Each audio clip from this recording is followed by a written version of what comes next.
À vue de nez, ça ressemble à une hyponatrémie. Une quoi?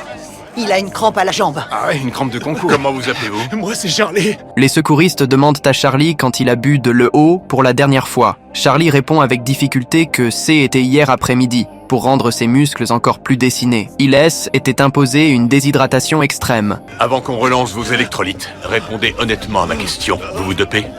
Non, je prends pas de stéroïdes si c'est votre question. Aucune substance.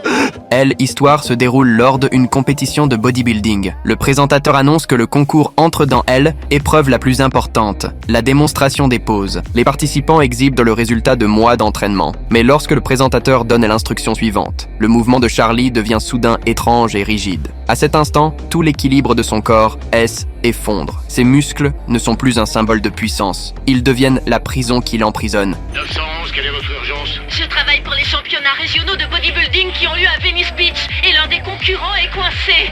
Il est coincé dans quoi? Un double biceps de dos. Les pompiers arrivent rapidement sur les lieux. Au centre de la scène, Charlie est totalement crispé, toujours figé dans une pose de culturiste exagérée. Le médecin urgentiste lui demande sévèrement s'il a utilisé des produits pour la compétition. Mais Charlie est incapable de prononcer clairement le nom des médicaments qu'il a pris, ce qui rend la situation encore plus suspecte. Charlie, on va vous donner une solution saline. Mais si vous m'avez menti, si vous vous dopez, vos reins risquent de pas tenir le coup et vous ne pourrez vous en prendre qu'à vous. Je prends des stéroïdes. Face à la menace de la mort, Charlie finit par avouer qu'il a pris un diurétique la veille au soir, pour éliminer davantage d'eau de son organisme. Cela explique pourquoi sa tension artérielle est dangereusement basse. Le capitaine ordonne immédiatement le début des soins d'urgence. Finalement, les secouristes N ont autre choix que de transporter Charlie sur la civière, toujours coincé dans sa pose de bodybuilding. Après le départ de l'ambulance, une journaliste bloque le capitaine pour lui demander une interview. La voici, ma réaction. Arrêtez de pointer votre objectif sur des personnes en détresse. Les gens qu'on aide doivent sentir qu'ils peuvent nous faire confiance et être honnêtes avec nous. Sinon, des erreurs peuvent être commises.